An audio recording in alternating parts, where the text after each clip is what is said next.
Assalamualaikum warahmatullahi wabarakatuh. Warahmatullahi wabarakatuh. Buya, saya ingin bertanya.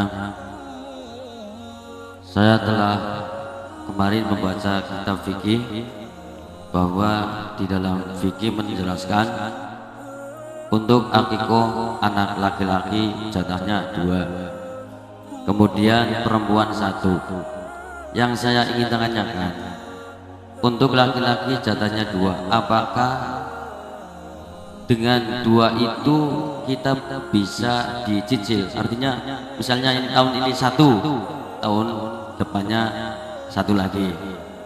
Kemudian untuk akikoh di desa saya kadang-kadang orang mengatakan bahwa orang yang berkorban tidak akan diterima atau tidak boleh kecuali dengan melakukan akikoh dulu. Soalnya di desa saya Cipelem Bulakamba Brebes, rombongan dari Ibu Haja Miftahul Jannah itu mengatakan bahwa orang yang belum akikoh itu tidak boleh korban. Terima kasih. Wassalamualaikum warahmatullahi wabarakatuh. Assalamualaikum warahmatullahi wabarakatuh. Bismillahirrahmanirrahim. Yang pertama, memang biasanya pertanyaan masalah akikah ini akan mulai ramai di saat masuk ke hari korban. Ini banyak permasalahan. Permasalahan adalah kesalahpahaman fikih. Kesalahpahaman fikih yang pertama adalah orang ngira korban, saya bicara korban dulu. Ngira korban itu seumur hidup sekali. Ini nih kesalahpahaman fikih. Sehingga kalau ada Pak Haji diajak korban, saya sudah korban kapan? 10 tahun yang lalu. Ini coba di masyarakat. Jadi sering baca, saya belum korban, saya sudah korban, saya belum korban, saya sudah korban. Padahal yang namanya korban itu sunnah. Kapan kita masuk bulan Idul Adha, maka itu disunahkan kita untuk korban. Ya kan? Kalau 60 tahun, kalau kita ketemu 60 kali ya 60 kali.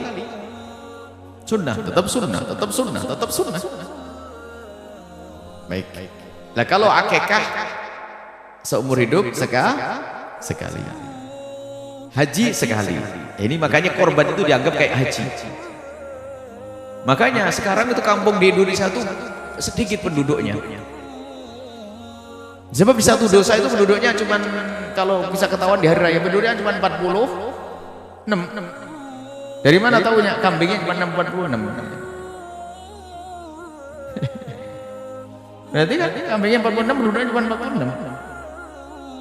Yang korban cuma 46 orang, yang lain nggak ngerti kalau korban itu sunnah baginya. Dan kalau orang sadar korban ini akan nabung, tidak membeli di waktu mahal, bisa jauh-jauh. Setelah bulan haji buar, beli untuk di 11 tahun depan.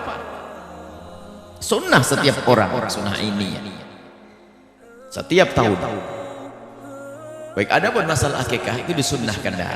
Kapan akikah itu disunnahkan? Dan siapa yang sunnah? Akikah disunahkan atas orang tua. Jadi orang tua yang punya anak sunnah dia mengakikahi anak-anak. Bukan saya ngakikahi abah ayah saya, bukan saya ngakikahi. Jadi hakikah itu pada dasarnya adalah jika seorang bapak dikaruniai oleh Allah putra seorang anak, maka sunnah bagi bapak, bukan bagi anak. Sunnah bagi bapak untuk mengakikahi. Madhab kita jumhur ulama mengatakan sunnah, ada sebagian mengatakan wajib. Nah kapan? Ya kapan anak itu lahir, sunnah untuk diakikahi umumnya adalah di hari ke-7 sambil diberi nama.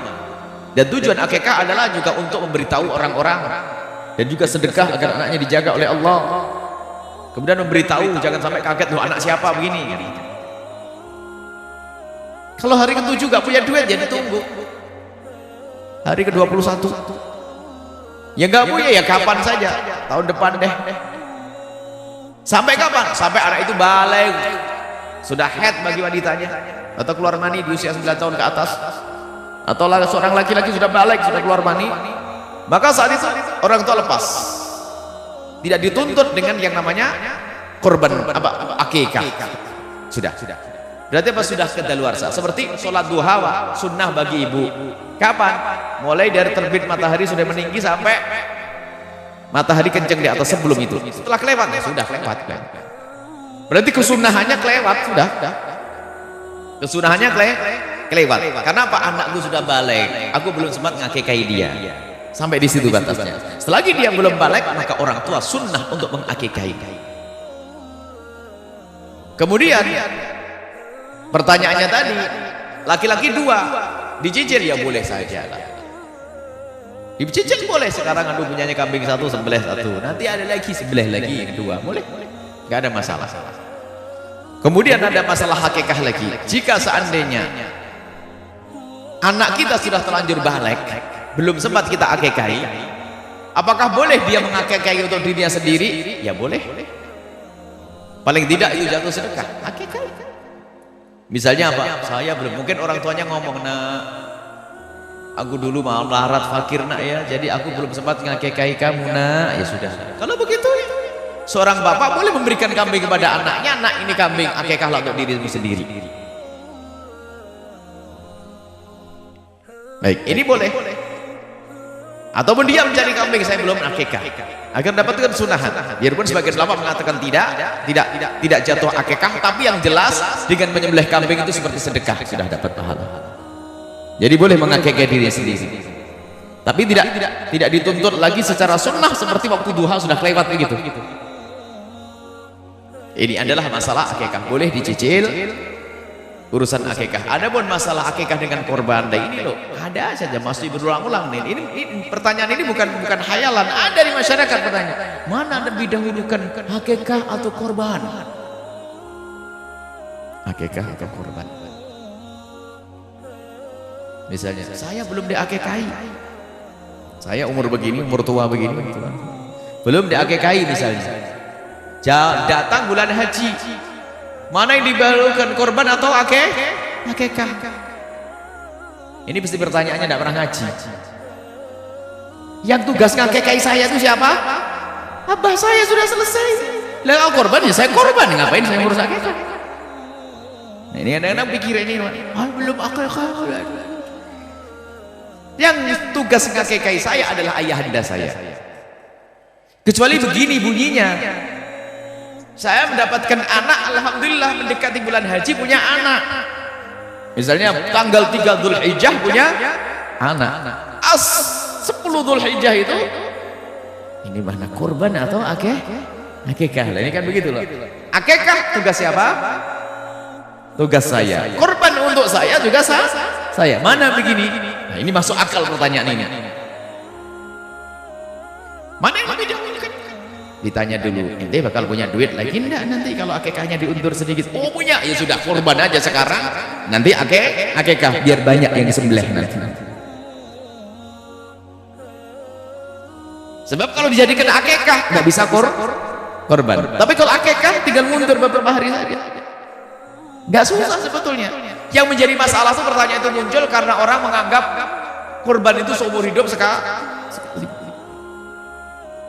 Itu jadi korban, kalau ada orang belum diakikahi, korban adalah sunnah yang dikukuhkan.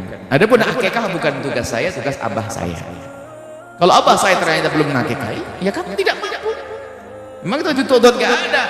Kalau semua kulmal timarhunam dan akikatihi, semua bayi itu akan digadai dengan akikahnya. Kalau tidak diakikahi nggak usah beri syafaat kepada bapaknya. Dong bapaknya melarat, nggak punya duit. Masa Islam apa ajaran sekejam itu? Ini kan salah fahamnya santri yang ngantuk, kerjaannya ngeliwat tok. Belajar ya. Jangan merepotkan orang sederhana sebenarnya permasalahannya. Tapi ini pertanyaan saya sering setiap masuk kalau begini pasti setelah hari Idul Adha itu coba ini tahun depan itu ada lagi pertanyaan. Karena beliau pasti ditanya lagi kalau ustadz di kampung itu. Banyak ini terulang-ulang. Jadi akikah adalah sunnah yang dibebankan oleh Allah kepada orang tua untuk mensyukuri anaknya. Adapun korban atau sendiri. Kalau saya punya anak, maka saya dan anak dan istri korban. Kalau 10, 12. Kalau ternyata punya satu saja, aduh nih satu keluarga cuma punya satu nih, lumayan satu. Seperti Nabi pernah dalam riwayat, Nabi menyembelih satu korban untuk keluarga, hadhi udhiyati wa ahli baiti. Ini adalah korban untukku dan keluargaku. Istilahnya sunnah kifayah. Jadi kalau kita punya keluarga 10, hendaknya nyembelih 10. Kalau nggak bisa 10 ya 9, nggak bisa 9 8, nggak bisa 8 terus juga, nggak bisa 1 mewakili keluarga semuanya. Mewakili keluarga semuanya. Pokoknya jangan sampai nggak nyembelih kambing. Makanya waktu kita di Arab dulu waktu sekolah, waktu pertama berumah tangga itu, baru sholat hari raya Idul Adha itu kata tetangga mau, nanti tak kirim dagingnya. Oh iya, kebayang di Indonesia itu 2 on kan, ya gitu. Tak tahu ya apa, separuh kambing gebuk. Oh begitu, rupanya setiap rumah itu pasti nyembelih kambing 1, 2 dan sebagainya. Dikasih separuh kambing, karena kita sudah berumah tangga dikasih separuh kambing. Sebenarnya separuh kambing, bingung. Akhirnya buat ngolitan sama anak-anak, sama temen-temen. Jadi budaya ini, jadi namanya hari raya besar tuh membesar betul, makan besar, daging semuanya.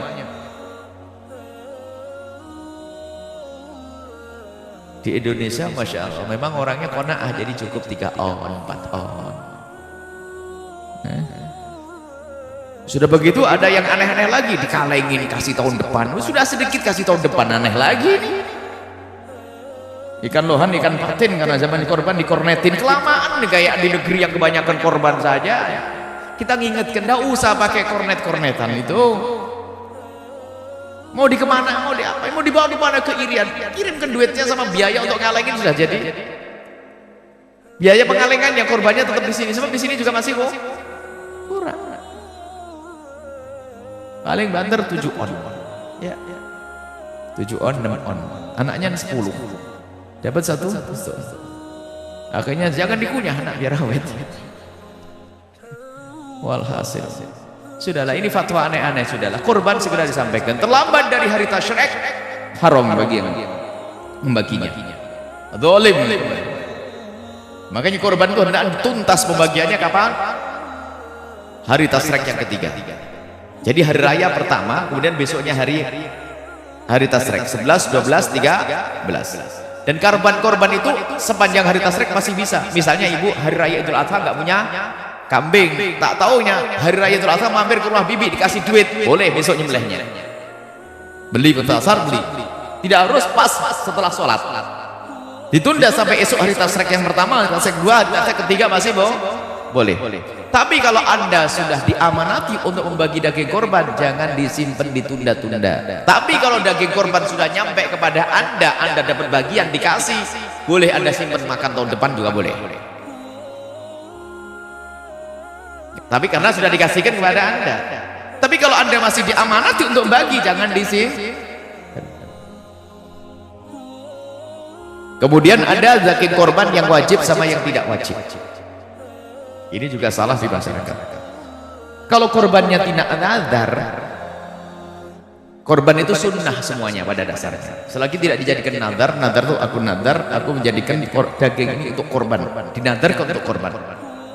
Kalau sudah kambing itu dijadikan nazar untuk korban, maka yang punya tidak boleh makan. Tapi kalau korban sunnah, rata-rata sunnah, ya boleh makan. Ini ada lagi, nggak boleh makan, nyium baunya dong. Sehingga kalau sudah tradisi baik, semuanya punya sembelihan kambing, setiap rumah nyembelih kambing, nanti caranya membaginya begini. Saya nyembelih kambing dibagi 3. Korban sunnah tadi dibagi 3. Sepertiga dibagikan pada fakir miskin. Sepertiga untuk keluarga, jangan sampai keluarganya ngiler.